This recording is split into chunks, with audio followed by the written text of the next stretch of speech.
નમસ્તે વિદ્યાર્થી મિત્રો, ગુડ મોર્નિંગ। તો આપણે ચુંબકત્વ અને દ્રવ્ય ચેપ્ટરમાં આગળ ચુંબકીય ક્ષેત્ર રેખાઓની વાત કરી અને હવે આપણે આગળ વાત કરીએ સોલેનોઇડને સમતુલ્ય ગજિયો ચુંબક।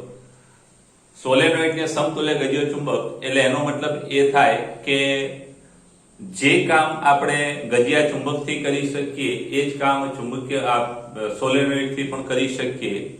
એટલે કે જેવું ચુંબકીય ક્ષેત્ર ગજિયા ચુંબકનું મળે એવું સોલેનોઇડનું જો મળતું હોય તો આપણે એને સમતુલ્ય ગણી શકીએ। અને એમાં વાત આવે છે કે સોલેનોઇડની અક્ષ પર પરિમિત લંબાઈનો સોલેનોઇડ હોય તો તેની અક્ષ પર ચુંબકીય ક્ષેત્ર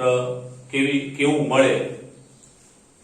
તો અહીંયા આકૃતિની વાત કરીએ તો આકૃતિમાં એક સોલેનોઇડ દર્શાવે। સોલેનોઇડમાં ઘણા બધા આંટા હોય, બતાયા નથી, એ આંટા તમે સ્વીકારી લેજો। એટલે આકૃતિમાં એક સોલેનોઇડ દર્શાવેલો છે। આ સોલેનોઇડની લંબાઈ 2l છે અને સોલેનોઇડની ત્રિજ્યા a છે અને સોલેનોઇડમાંથી વહેતો જે પ્રવાહ છે એ I છે। સોલેનોઇડની અક્ષ પર તેના કેન્દ્રથી r અંતરે આવેલા બિંદુ P આગળ આપણે શું શોધવું છે તો કે બિંદુ P આગળ ચુંબકીય ક્ષેત્ર B શોધવાનું છે। આ B કેટલું,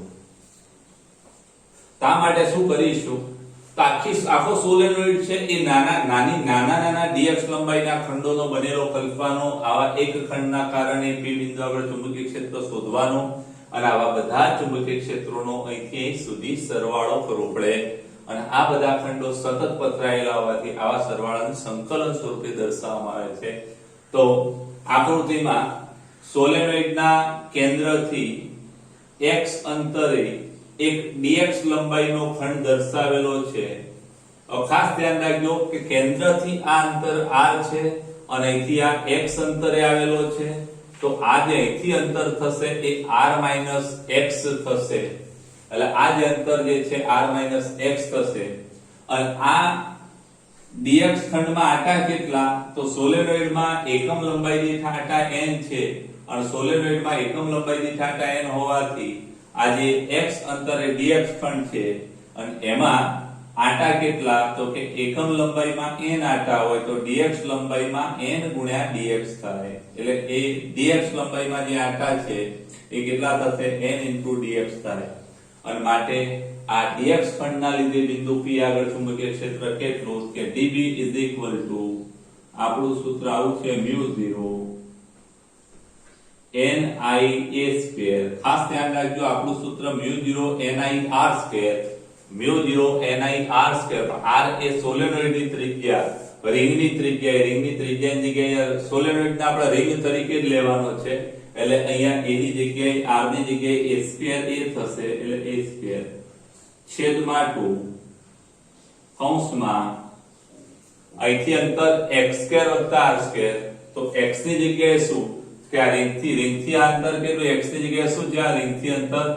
r - x। એટલે x ની જગ્યાએ શું આવશે r - x² અને વત્તા આ ત્રિજ્યા a²। એટલે r ની જગ્યાએ a છે એટલે a² અને એની 3/2 ઘાત। આ સૂત્ર આપણું આગળ ભણી ગયેલા છો તમે કે b = μ0 NiR² છેદમાં 2 કૌંસમાં x² + r² 3/2 n છે નહીં। આગળના ચેપ્ટરમાં એમ્પિયરનો સર્કિટલ નિયમ ભણ્યા અને એ બાયો સાવર્ટના નિયમ અને એમ્પિયરના સર્કિટલ નિયમ અને એમાં આ એક થિયરી પ્રવાહદાયી રિંગના ચુંબકીય ક્ષેત્રની આવી ગઈ બાયો સાવર્ટના નિયમ પછીની એ ખાસ થિયરી જોજો। એમાં આ સૂત્ર આપણું આવેલું છે। એમાં x છે એ અંતર છે, રિંગથી અંતર કેટલું r - x। એટલે x ની જગ્યાએ શું મૂકીશું તો કે r - x। આ અંતર કેટલું અહીંથી x નથી પણ અહીંથી અંતર કેટલું છે r - x અને કેપિટલ R ત્રિજ્યા એ a છે। એટલે આ સૂત્ર થશે। એમાં n ની જગ્યાએ શું મુકાય n = n * dx। એટલે dB બરાબર આપણું સૂત્ર આવું થશે મિત્રો dB = μ0 n ની જગ્યાએ n dx I * a² છેદમાં 2 કૌંસમાં r - x નો વર્ગ વત્તા a સ્ક્વેર અને એની 3/2 ઘાત થાય. આ db આવો થશે સમીકરણ નંબર 1. હવે આપણે પરિણામી ચુંબકીય ક્ષેત્ર અહીંયા શોધવું હોય તો ખાસ ધ્યાન રાખજો કે અહીંથી આપણે આવા બધા નાના નાના ખંડો વિચારવા પડે. આ એક નાનો ખંડ dx એવા અહીંથી ચાલુ કરીએ. ધ્યાન રાખજો આ ઉગમ બિંદુ છે એટલે આ માઈનસ l થશે અને અહીંથી આ પ્લસ l થશે.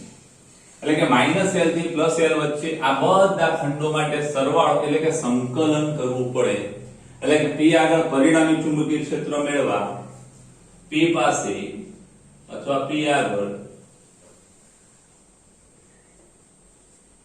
કુલ એટલે કે પરિણામી ચુંબકીય ક્ષેત્ર મેળવવા સમીકરણ 1 નું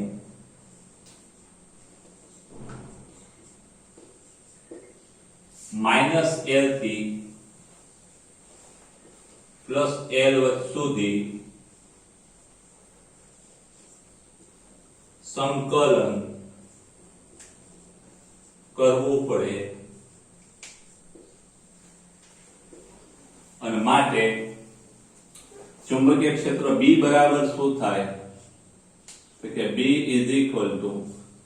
ઇન્ટિગ્રેશન dB -l થી +l એટલે કે -l થી +l વચ્ચે બધા dB નો સરવાળો. માટે ચુંબકીય ક્ષેત્ર B અહીંયા ખાસ ધ્યાન રાખજો μ0 n I a² આ બધું અચળ છે એને આપણે બહાર કાઢીએ સંકલનમાં μ0 n I a² છેદમાં 2 પણ અચળ છે એ પણ બહાર કાઢીએ તો સંકલનમાં શું આવશે સંકલનમાં μ0 n I a² dx આવશે છેદમાં r - x નો વર્ગ વત્તા a નો વર્ગ.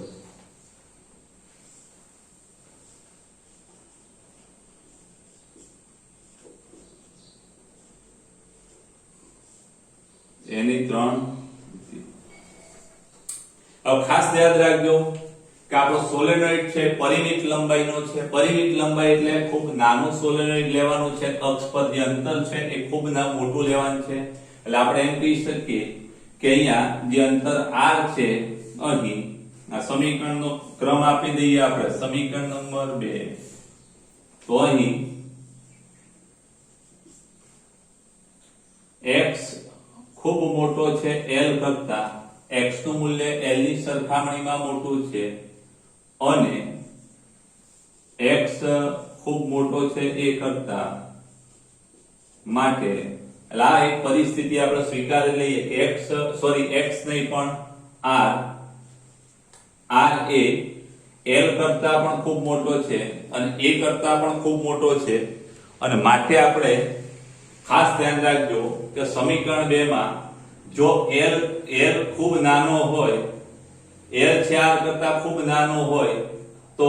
l કરતા x તો એના કરતા પણ નાનો છે એટલે x ને પણ અવગણી શકાય એને પણ અવગણી શકાય. તો માટે સમીકરણ 2 માં અથવા સમીકરણ 2 ના છેદમાં x² અને a² ને અવગણતા b શું થાય તો કે b μ0 n I a² છેદમાં 2 ઇન્ટિગ્રેશન -l થી +l dx છેદમાં અહીંયા ખાસ યાદ રાખજો આપણે x² અને a² ને એટલે આ જે અવગણવાના છે એમાં ખાસ યાદ રાખજો આ બે બાબતો છે એને આપણે અવગણીશું અને માટે શું વધશે તો અહીંયા r ની 2 ઘાત a ની 3/2 એટલે r ની 2 ઘાત a ની 3/2 થશે. અને માટે ચુંબકીય ક્ષેત્ર B is equal to μ0 ni a square છેદમાં 2 ઇન્ટિગ્રેશન -L થી +L dx છેદમાં બગડા ઉડી જાય એટલે r ની 3 ઘાત સંકલન આપણે કરીએ સમી માટે B is equal to μ0 ni a square આ r છે એ પણ અચળ છે r અચળ છે કે એને પણ આપણે બહાર કાઢી નાખીએ એટલે μ0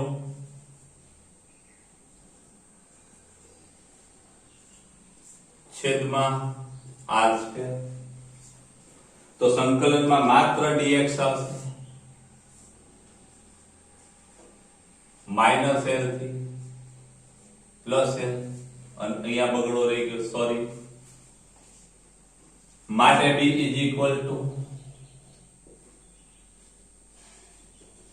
μ0 ni a square છેદમાં 2r સ્ક્વેર સોરી r ની 3 ઘાત r ની 3 ઘાત ઇન્ટુ ઇન્ટિગ્રેશન dx એટલે કે x લિમિટ -L થી +L માટે B is equal to μ0 ni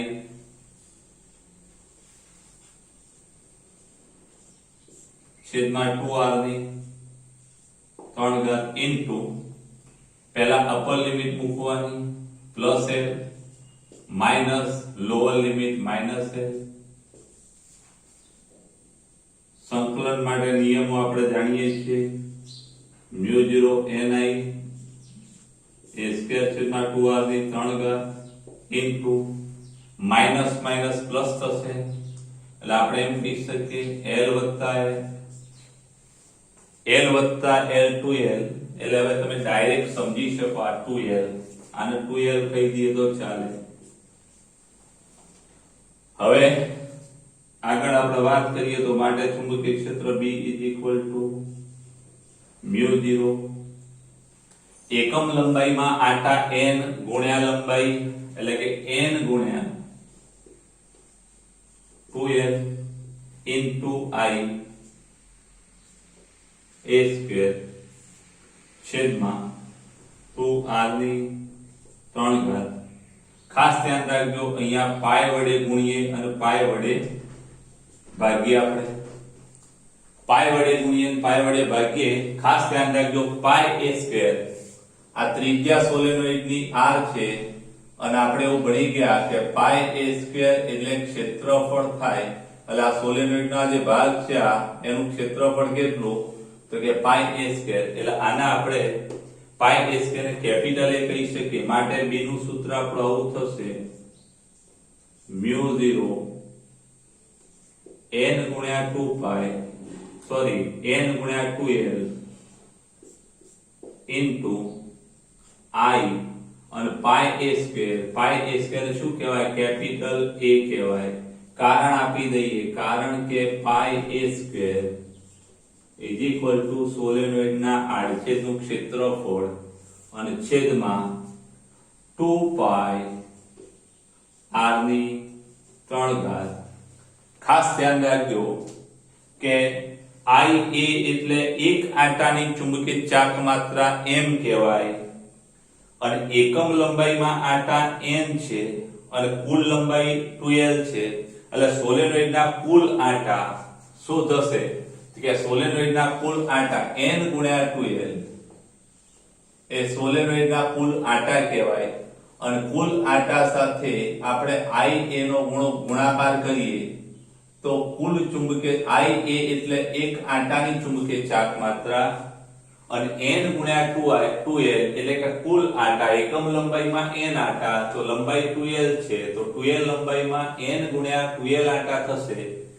અને એક આંટાની ચુંબકીય ચાક માત્રા I a તો 2l ગુણ્યા n એટલે કુલ આંટાની ચુંબકીય ચાપ માત્રા એટલે કે m આપણે કહી શકીએ. એટલે n ગુણ્યા 2l આવીએ એની જગ્યાએ આપણે શું કહીશું તો કે માટે b μ0. આને શું કહેવાય તો ખાસ ધ્યાન રાખજો, પહેલા કારણ આપી દઈએ. કારણ કે ચુંબકીય ડાયપોલ મોમેન્ટ m n ગુણ્યા 2l ia. એટલે એની જગ્યાએ આપણે ચુંબકીય ચાપ માત્રા m લખીએ અને છેદમાં 2 પાઈ r ની 3 ઘાત થાય. ખાસ ધ્યાન રાખજો, આને આપણે આ રીતે દર્શાવી શકીએ કે 2 વડે ગુણીએ 2 વડે ભાગીએ તો આ સૂત્ર આપણું આવું થશે. માટે b આવી જાય કે b 2 વડે ગુણીએ 2 વડે ભાગીએ એટલે μ0 upon 2 પાઈ દુ 4 પાઈ 2 વડે ભાગ્યા એટલે અહીંયા 2 વડે ગુણવાના 2m છેદમાં r ની 3 ઘાત. આવું થશે. સમીકરણ નંબર આપણું આ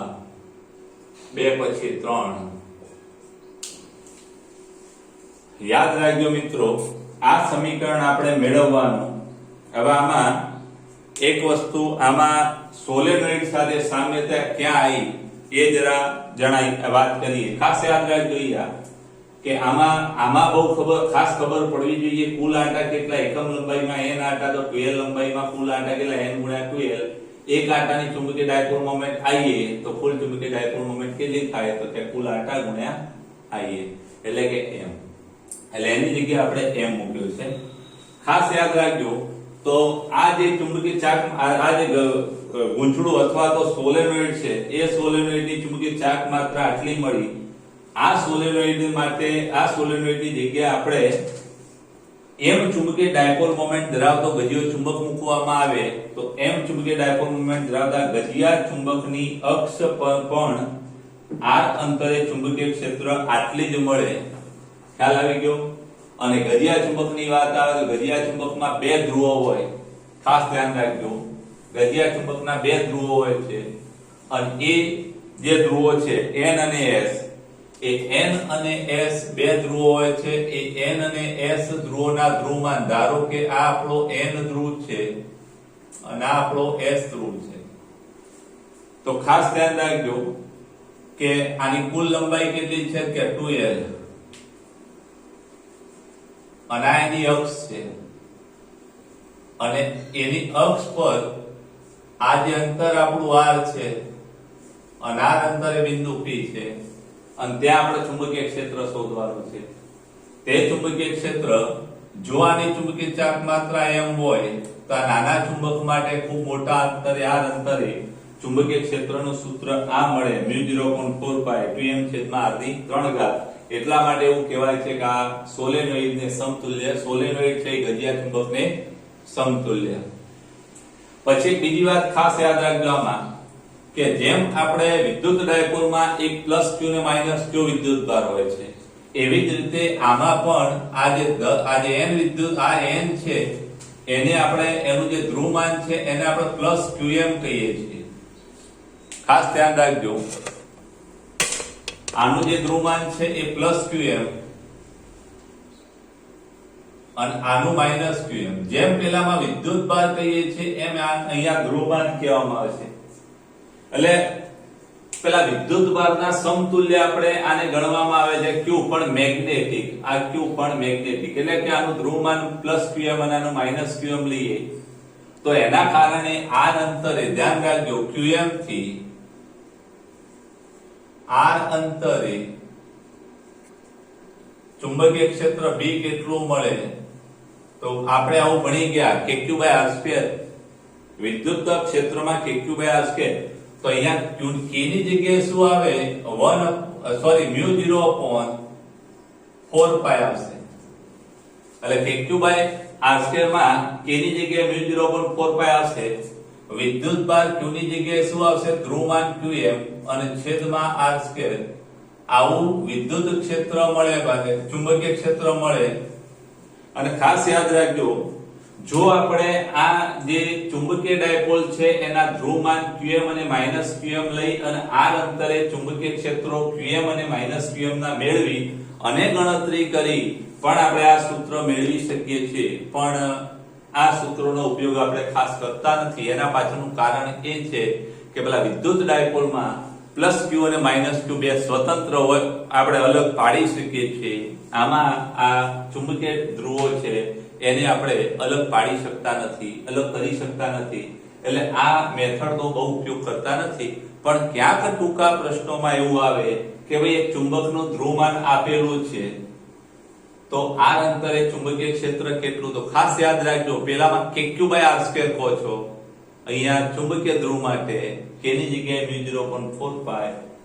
ચુંબકીય ધ્રુવમાન qm, ત્યાં વિદ્યુત ભાર, અહીંયા ધ્રુવમાન છેદમાં r². આ સૂત્રનો ઉપયોગ કરી શકાય. આપણી આ જે થિયરી છે અહીંયા પૂરી થાય છે, પણ આ જરા સમતુલ્યતામાં આટલી વાત MCQ માટે તમારે યાદ રાખવાની. મિત્રો, નેક્સ્ટ અગત્યની વાત ખાસ ધ્યાન રાખજો કે નિયમિત ચુંબકીય ક્ષેત્રમાં દ્વિધ્રુવી અથવા તો ચુંબકીય ડાયપોલ, એમાં પ્રશ્ન આવો પૂછાય છે કે નિયમિત ચુંબકીય ક્ષેત્ર B માં ચુંબકીય ડાયપોલ એટલે કે ચુંબકીય સોય ના આવર્તકાળનું સૂત્ર મેળવો, એના પરથી ચુંબકીય ક્ષેત્રનું સૂત્ર મેળવો અને છેલ્લે એની ઉર્જાનું સૂત્ર મેળવો. આવા ઘણા પ્રશ્નો છે. એમાં આપણે આ પ્રશ્ન આવર્તકાળનું સૂત્ર પૂછાય તો કઈ રીતે લખાય, આકૃતિ ખાસ દોરવાની. હવે આપણે ચાલુ કરીએ. તો આકૃતિમાં સદિશ B પ્રેરણના અથવા મૂલ્યના ચુંબકીય ક્ષેત્રમાં એક ચુંબકીય સોય અથવા ચુંબકીય ડાયપોલ દર્શાવેલો છે. અહીં ચુંબકીય સોય અથવા તો ચુંબકીય ડાયપોલની ચુંબકીય ડાયપોલ મોમેન્ટ સદિશ m છે. હવે આ જે ચુંબકીય ડાયપોલ છે એના પર લાગતું ટોર્ક કેટલું, તો એના પર લાગતા ટોર્કનું સૂત્ર આપણે ચોથા ચેપ્ટરમાં ભણી ગયા. પ્રવાહ આધારિત ગૂંચળા પર લાગતું ટોર્ક, અને એ ગૂંચળાની ચુંબકીય ડાયપોલ મોમેન્ટ m હોય તો ટોર્કનું સૂત્ર આપણે આવું ભણેલા કે સદિશ m ક્રોસ b. આગળ પ્રવાહ આધારિત ગૂંચળા પર લાગતા ટોર્કમાં, અને પ્રવાહ આધારિત ગૂંચળું એ ચુંબકીય સોયને સમતુલ્ય ગણી શકાય, અને માટે ટોર્કનું સૂત્ર શું થાય કે સદિશ m અને ક્રોસ b. ખાસ ધ્યાન રાખજો કે આના પરથી આ ટોનું મૂલ્ય શું થાય કે ટોનું મૂલ્ય mb sin થીટા, જ્યાં થીટા એ શું છે કે થીટા એ સદિશ m અને સદિશ b વચ્ચેનો ખૂણો એટલે કે કોણ છે. ખાસ ધ્યાન રાખજો. આપણું આ સમીકરણ નંબર 1 છે. હવે આપણે સમતોલન સ્થિતિથી આ દિશામાં થીટા કોણે ભ્રમણ કરાવીએ, જો આને મૂકી દેવામાં આવે તો પાછું મૂળ સ્થિતિ પ્રાપ્ત કરે, અને મૂળ સ્થિતિ પ્રાપ્ત કરે એટલે જેવું મૂકી દઈએ એટલે આ દિશામાં એના પર ટોર્ક લાગે, અને ક્યાંક આપણે એવું ભણી ગયા કે એ જે ટોર્ક છે એને આપણે I આલ્ફા કહેતા. અહીંયા I જે છે જડત્વની ચાક માત્રા, એને આપણે આ રીતે દર્શાવીશું I આલ્ફા, અને એના બરાબર I આલ્ફા. અહીંયા પ્રવેગ આ દિશામાં થીટા ઘટતી દિશામાં છે એટલે આપણે એમ કહી શકીએ કે પ્રવેગ આલ્ફા બરાબર શું થાય તો કે d² થીટા ભાગ્યા dt². થીટા નું એકવાર વિકલન કરીએ કોણીય વેગ મળે, એનું બીજી વાર વિકલન કરીએ કોણીય પ્રવેગ મળે, એટલે I d² થીટા ભાગ્યા dt² થાય. પણ આ પુનઃસ્થાપક ટોર્ક છે એટલે આપણે માઈનસ મૂકીશું, આ દિશામાં લાવવાનો પ્રયત્ન કરે છે. તો આપણે એમ કહી શકીએ કે પુનઃસ્થાપક ટોર્ક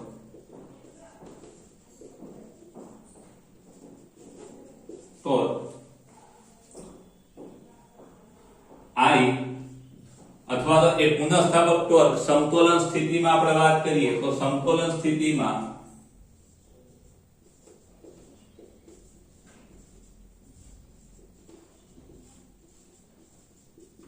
ભ્રમણ માટે જે ટોર્ક લાગે એ આપણે આ કહીએ તો પેલું વિરુદ્ધ દિશામાં થશે એટલે કે I આલ્ફા એટલે d સ્ક્વેર થીટા ભાગ્યા dt સ્ક્વેર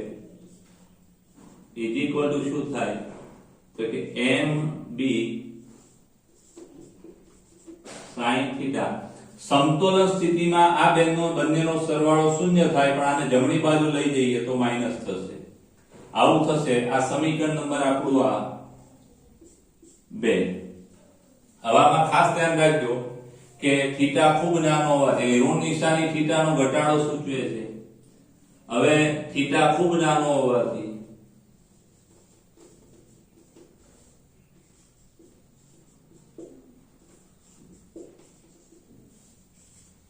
sin થીટા ને શું કહેવાય તો લગભગ sin થીટા થીટા થાય અને માટે I d સ્ક્વેર થીટા ભાગ્યા dt square is equal to minus mb theta થાય હવે આ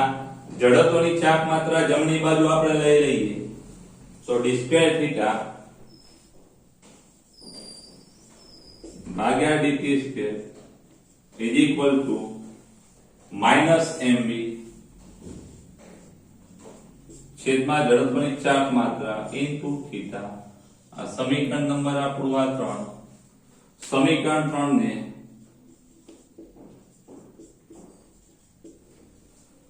દોલન ગતિ માટેનું સમીકરણ છે આવું દોલન ગતિ માટે આપણે ભણી ગયા d સ્ક્વેર y ભાગ્યા dt સ્ક્વેર અથવા d સ્ક્વેર x ભાગ્યા dt square is equal to minus omega square x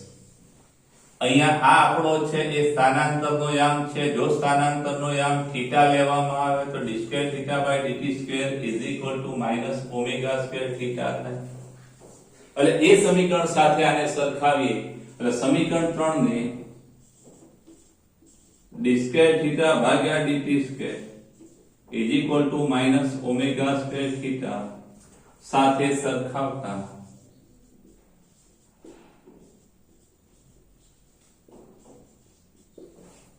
તો સરખાવીએ તો શું થાય ધ્યાન રાખજો કે આના બરાબર આ છે આના બરાબર આ થાય થીટા થીટા માઈનસ માઈનસ ઉડી જાય એટલે આપણે આખું લખીએ સરખાવીએ તો આવું થશે છેદમાં જડત્વની ચાપ માત્રા is equal to minus omega square theta theta ઉડી જશે માઈનસ ઉડી જશે એટલે આપણે છેલ્લે આવું કહી શકીએ કે omega square is equal two કઈ વસ્તુ ઉડી જશે ખાસ ધ્યાન રાખજો એક આ અને બીજું થીટા આ ઉડી જશે એટલે omega square is equal two m sorry અહીંયા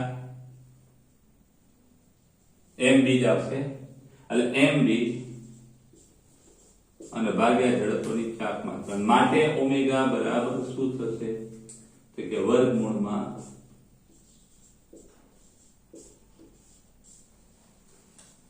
હવે આના પરથી આવૃત્તિનું સૂત્ર આ સમીકરણ નંબર આપણે આ 4 કહીએ ખાસ ધ્યાન રાખજો કોણીય આવૃત્તિનું સૂત્ર પૂછાય જાય અટકી જવાનું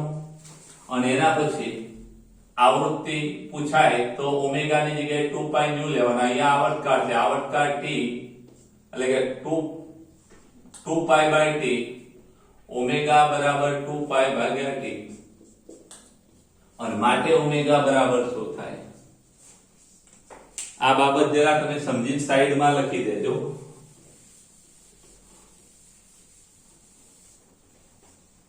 તો માટે અહીંયા આપણે આવું કહી શકીએ અને માટે ઓમેગા ની જગ્યાએ 2π by t મૂકીએ તો 2π ભાગ્યા t ઇઝ ઇક્વલ ટુ શું થાય વર્ગમૂળમાં mb ભાગ્યા જડત્વની ચાપ માત્રા થાય અને માટે t પેલી બાજુ જાય તો 2π આ બાજુ આવે અંશમાં mb છેદમાં ઇઝ ઇક્વલ ટુ આવર્તકાળ t એટલે આ દોલનના આવર્તકાળનું સૂત્ર છે સમીકરણ નંબર 5 આવર્તકાળનું સૂત્ર પૂછાય દહીં સુધી જો ચુંબકીય ક્ષેત્રનું સૂત્ર પૂછાય તો ખાસ યાદ રાખજો બંને બાજુ વર્ગ લઈ અને આપણે b ને સૂત્રનો કરતા બનાવીએ 2 2 4 π સ્ક્વેર જડત્વની ચાપ માત્રા mb is equal to T square b पहली बार ले जाइए तो b बराबर શું થાય તો કે b is equal to 4 pi square b is equal to 4 pi square જડતોની ચાક માત્રા છેદમાં m ગુણ્યા ટી સ્ક્વેર તમારે ખાસ ધ્યાન રાખજો જો ચુંબકીય ક્ષેત્રનું સૂત્ર પૂછાય એના આધારે I છે અને આમાં એમ પૂછાય કે ભાઈ 0 થી θ કોણે ભ્રમણ આપવા માટે એમાં સંગ્રહિત ઊર્જા અથવા કાર્યનું સૂત્ર તો એ કાર્યનું સૂત્ર પૂછાય તો તમારે કઈ રીતે લખો આમાં આપણે એને બતાવીએ તો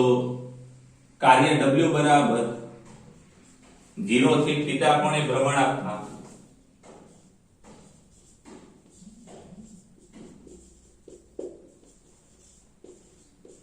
કરાવવા કાર્ય અથવા જરૂરી કાર્ય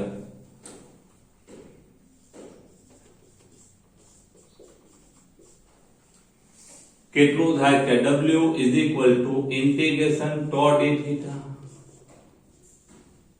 ક્યાંથી ભ્રમણ કરાવવાનું 0 થી થીટા એટલે માટે કાર્ય W બરાબર ઇન્ટિગ્રેશન ટો નું સૂત્ર આપણે કયું tau is equal to mb sin theta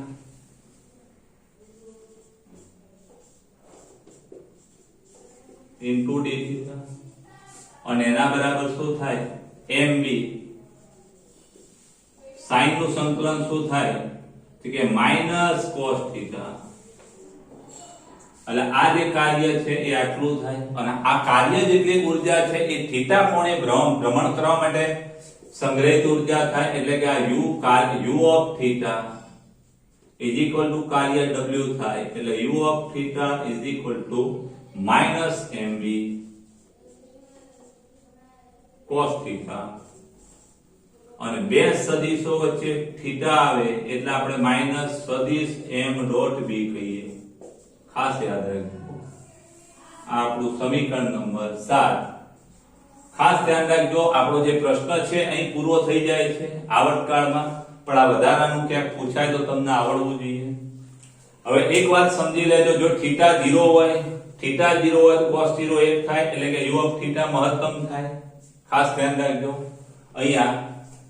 screenshot આનો લઈ લેજો આનો સ્ક્રીનશોટ લઈ લેજો હવે કેટલીક વાત થોડી આમાં ભણી લઈએ વધારાની તો એક વાત ખાસ યાદ રાખજો મિત્રો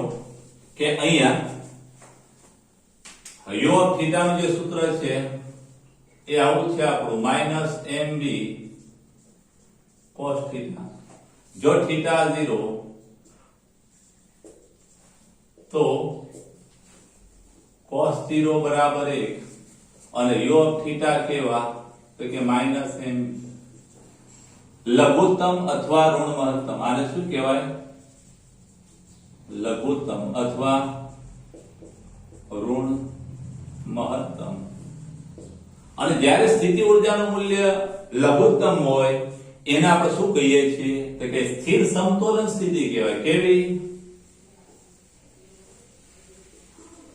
સમતોલન સ્થિતિ પછી બીજી વાત આ પહેલો કેસ બીજો કેસ કે જો થીટા બરાબર 180 એટલે કે પાઈ રેડિયન લેવામાં આવે તો cos પાઈ બરાબર -1 અને ત્યારે સ્થિતિ ઊર્જા u of θ કેવી થાય u કેવી થાય u of θ નથી કહેતા આ u 0 u પાઈ કેવી થાય તો કે -mb અને ગુણ્યા -1 cos પાઈ એટલે mb જેને આપણે કહીએ મહત્તમ અને એ જે સ્થિતિ છે એ સમતોલન છે પણ અસ્થિર સમતોલન કેવી સ્થિતિ અસ્થિર સમતોલન અને છેલ્લે થીટા ત્રીજો કેસ થીટા બરાબર 90 ડિગ્રી એટલે કે બંને પરસ્પર લંબ હોય તો cos થીટા કેવો cos દેવો 0 અને ત્યારે સ્થિતિ ઉર્જા 0 થાય. એટલે લંબ સ્થિતિમાં સ્થિતિ ઉર્જા કેવી થાય? 0 થાય. આ વસ્તુ જરા ખાસ યાદ રાખજો, સ્ક્રીનશોટ લઈ લેજો આનો.